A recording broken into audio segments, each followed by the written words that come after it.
I'm imagining that if it was a biological process, what they would do is just smear like some gel. The engineered organism would dissolve the concrete. This is going to be a fun podcast because we have so many ideas like that. Right. Where you can use biology in different ways. We have a lot of companies up our sleeves. So you're welcome, world. We're about to make you billionaires. Exactly. Hey, Carl. Hey, Ron, what's up? I'm excited that we have a podcast. I'm excited for this first episode too. Why grow everything? What is the point of this podcast? There's an underlying trend that is not quite yet visible, yet it's happening and growing exponentially. And that is the trend of using biotechnology to transform manufacturing. No one knows that this is happening. All of us that are in it are very excited about the possibilities that the Biden administration is offering us. But like the news hasn't really spread. And I think a lot of it is that most people don't even know what the bioeconomy is. Mm-hmm. And so I think we can dedicate some time to unpacking what is the bioeconomy? What does it look like? Does it really touch everybody's lives today and what's going to look like in the future? What do you think the overall goal of the podcast is? I would love for the audience to learn a bit more about what's going on in the biotechnology space today and knowing what is available to them in whatever endeavor that they pursue. You can literally grow everything, like anything can be grown to sustain our lives. But if it's our environment, the food we're eating, how we're taking care of ourselves, all of those products that make up our daily lives can be grown, including technology. That's going to be really interesting to unpack. We say unpack a lot. We can unpack. Yeah.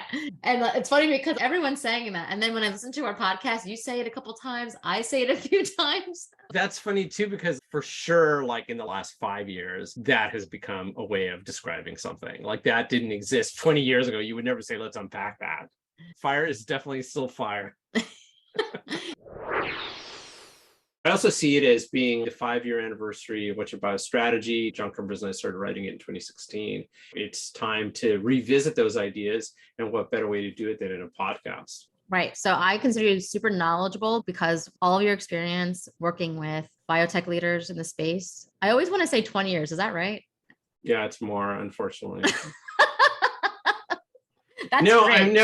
Yeah, because I got my first job in pharma as a pharma biotech guy in 93. That's when I moved to New York and got married. Wow. So yeah, I like to say 25 years. I mean, anything above that just sounds like you're old. Yeah. Oh I don't want to sound too old. Age is just a number, and I think we can unpack that in this podcast. What is age? How healthy do you feel? I know you're very active. You ride your bike to work every day. I was going to go to the gym this morning, but I bagged, but I'll go tomorrow morning. Going back to what the point of the podcast is, I think getting more people interested in this, I think if we could do that would be a huge win. What was that? That was my smoke detector. We're keeping this in, by the way. We're keeping all of this in the podcast, all these sidebars. The 3 technologies that are really going to start to hit in 2 years is biotech, AI, and energy. And we've been in biotech for a long time, so we understand what it is, how it's applicable, and what the potential is for it. But if we can help more people understand what the potential is, then I think what we've done is we've helped prevent people from being afraid of this technology.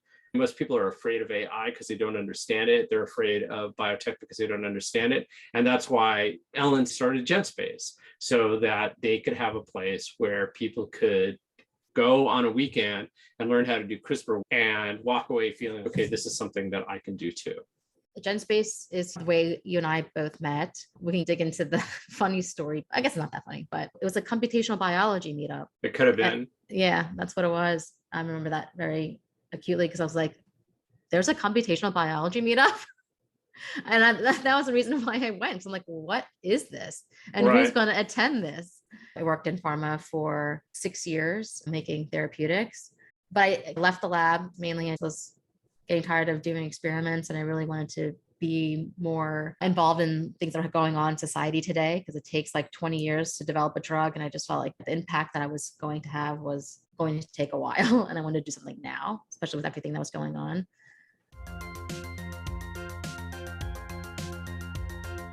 Messaging lab Can you tell us about it?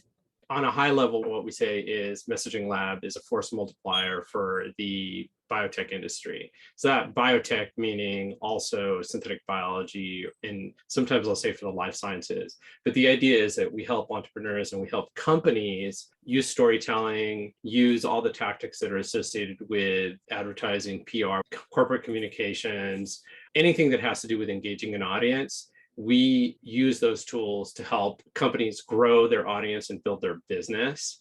As a result of those efforts, we see also the growth of the biotech industry. I started Messaging Lab in 2001 as a branding agency, and then went through a couple of iterations of it.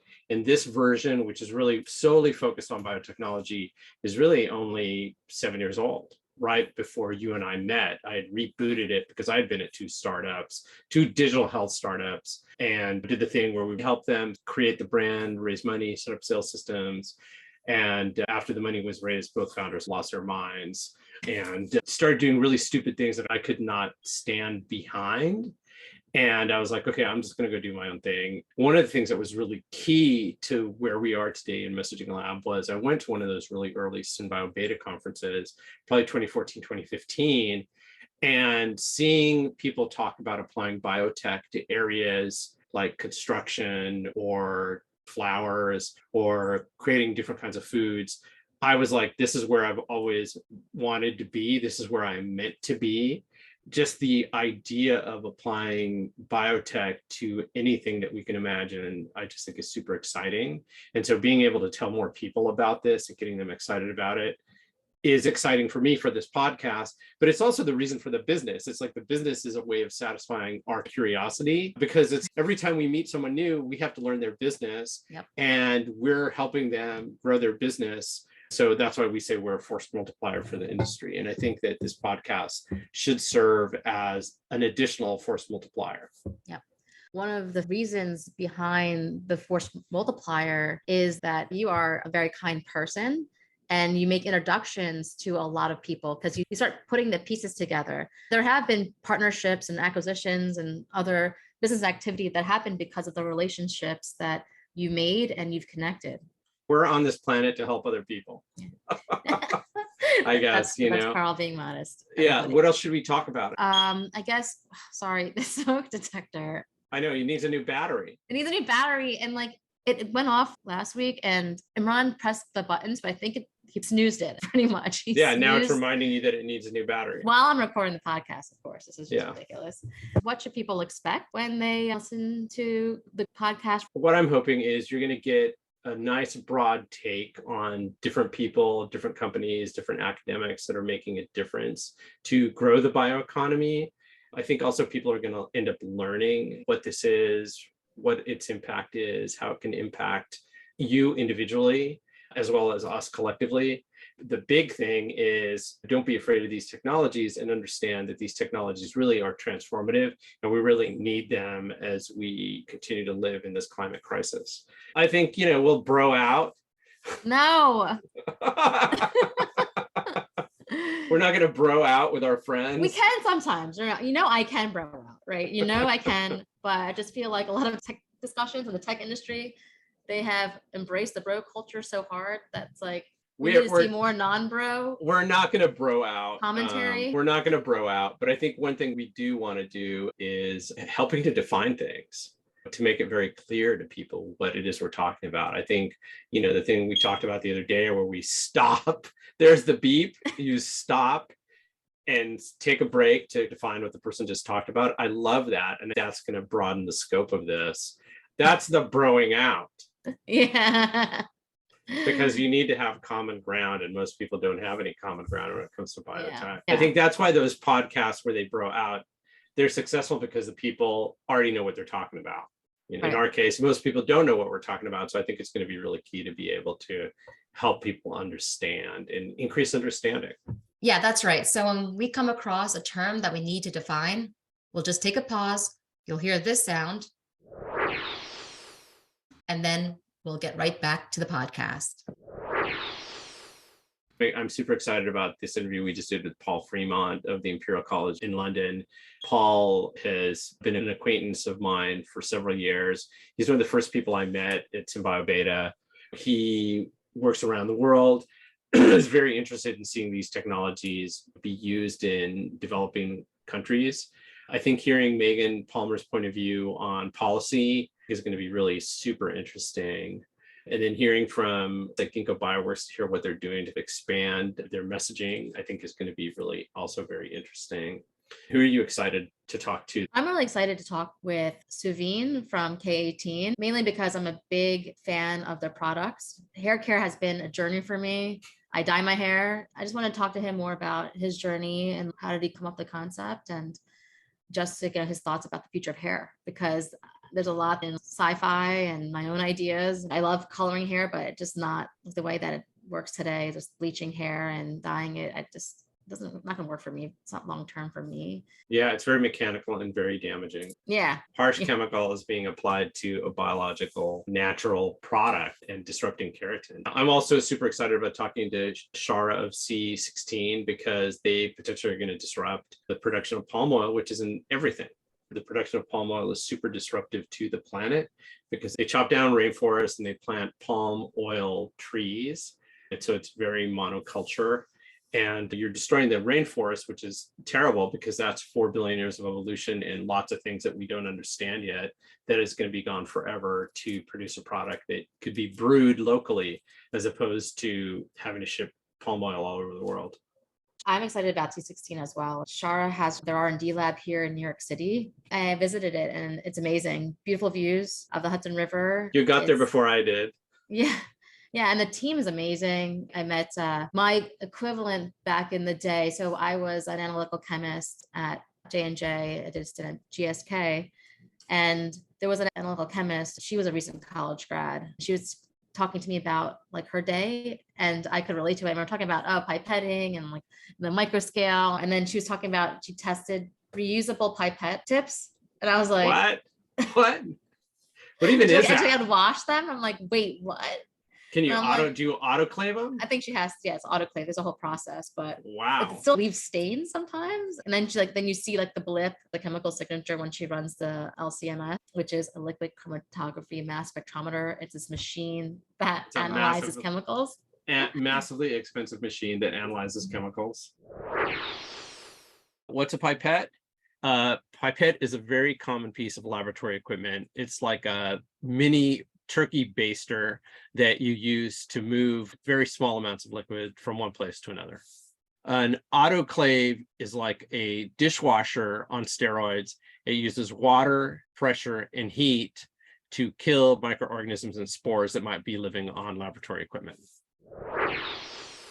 Maybe some other time we'll go, hopefully, and check it out and maybe get our hands dirty. We can do a podcast from there. Maybe Shara will be into that. We do a tour. We'll do the podcast live. Yeah, we can also do this from Cultivarium, from that wonderful office we were in. Yeah, the equipment is just phenomenal. That's actually a good takeaway from our podcast, is learning about the infrastructure needs. Right. Going to the lab and be like, hey, look, there's this PCR machine. Wait till we go to Ginkgo and you see the biofoundry. After I saw it the first time, I had insomnia for 2 days. I was just so impressed and just kept thinking, this is what you can do if you got a lot of money and you're focused on building something. Another guest that I'm excited to speak with is Alexander Titus of Colossal. Yeah. That company, it sounds amazing in terms of what they're trying to do, which is, what is their term? They say they try to de-extinct the woolly mammoth. That's incredible. So this won't be part of the Jurassic Park recording, but someone told us they're fake. Colossal? Yeah. Who was it that said? Maybe it's your gossip girl. Oh, it could be our gossip girl. She does dish some scoop. We have a biotech gossip girl. So if you have any biotech gossip, you should let us know. We'll keep our sources anonymous. Well, I mean, we kind of know that, right? It's a legend, right? Right. It is a legend. It's a legend. So meaning that they're using this de-extinction of the woolly mammoth to actually experiment with ex vivo wombs, like the matrix wombs. So you can grow a baby in an external womb. Right. I mean, maybe they're not thinking of humans, but that's a technology that they would have to build in order to de-extinct a woolly mammoth. So if that's their North Star, the technologies that would come out of that effort would be mind-bending, but could help a lot of people. This was actually mentioned in the Genesis Machine. Yeah. Amy Webb. We love that book. We'll be talking about that a lot this season. We recommend to read that. It's very mainstream. In the Genesis Machine by Amy Webb and friend of the podcast, Andrew Hessel, Amy mentions that when most people think of the internet, what they think of is a search engine, maybe internet banking, maybe a social media site. But what they don't realize is that is just what is visible. There's this entire network beneath that visible internet that is basically running everything in our lives. And then businesses are being built upon that. And all of that lives on top of open source tools that have been developed over the last 40 years. She's coming at it from the futurist point of view. She sees the greater impact from a pure business point of view. It allows her the opportunity to have conversations with clients that they need to be having so that they understand, one, what the possibilities are, but two, if they ignore this technology, how they might be Kodak'd. Yeah. Kodak. Can we define the Kodak term? Yeah, it's disrupted and bankrupted by not paying attention to technology development. How would you define Kodak? And I think you did it wonderfully. They pretty much went out of business because they didn't innovate fast enough and they ignored the technology that was around them and they didn't take those chances. I think a lot of these big companies are growing and succeeding because they have a strong R&D budget or plan, and they're really keeping their eyes open for what is possible and what is possible to scale up today, right? It's funny because I'm thinking about Kodak right now. And like, I know that they ultimately were disrupted by the rise of digital photography, but because they didn't see the digital photography trend, which they invented, they were disrupted and bankrupted. That's really, really interesting. Fun fact. That word Kodak comes from our interview with Alexis from Polybion, and he used that term. Polybion is a biomaterials company that we speak with. Alexis and Axel are brothers, and they co-founded this company. They create leather from fruit waste, so agriculture waste. They call themselves a metamaterials company. One thing I always like to say about them is the reason I was interested in them, and I've known them for a long time, is that from the very beginning, they were focused on scaling the production of their product because they knew that the only way they were going to make an impact on the climate was by being able to scale. Right. Yeah. And it's amazing the way Axel and Alexis talk about scale in the interviews that we do with them. So everyone has to listen to this episode. It's just incredible. They're very inspiring. I did see a post on LinkedIn and they called it agro waste materials. Yeah, that's so. Yeah. That's interesting. That was an interesting way of describing what they do. Yeah, and there is like an underlying conversation that is starting to say there will be no waste. You know, waste is a resource. And I think that comes out of the idea that there is no waste in nature. Nature uses everything, repurposes it, breaks it down, turns it into food. And so why shouldn't we as humans use biotechnology to turn waste into useful things? Exactly.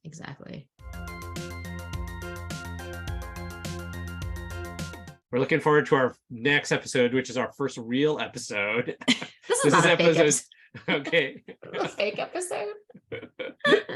Okay, you're right. So our next episode, so episode number 2, is our interview with Megan Palmer of Stanford University, who is a policy person very interested in and has been involved in biotech, synthetic biology for many years. We're really looking forward to sharing that episode with you. Yes, our first real episode, meaning interview with someone else. Exactly. We create this podcast to start a conversation, so we really want you to contribute. Please reach out to us. There's lots of different ways in our show notes. We want to hear your thoughts. Yeah, please share your thoughts, ideas, questions, and comments. So we'll bring it up in our future podcasts, and we'll give credit where credit is due. If you'd like to join our network, please visit us at messaginglab.com. We're on Instagram, Twitter, and LinkedIn as @MessagingLab, and you can also follow both Yarom and I on all those social channels. So let's thank our sponsors. A shout out to our sponsor, Messaging Lab, for starting this podcast. We love Messaging Lab. I know, if I didn't work there, I think I would try to work there. We'd love your support. We have a Patreon page, and we will be doing shout outs to our sponsors sometime in the future. There's a lot to unpack here. All right, listen, I think we should end for now because I think this was good. Yes. We've covered a lot.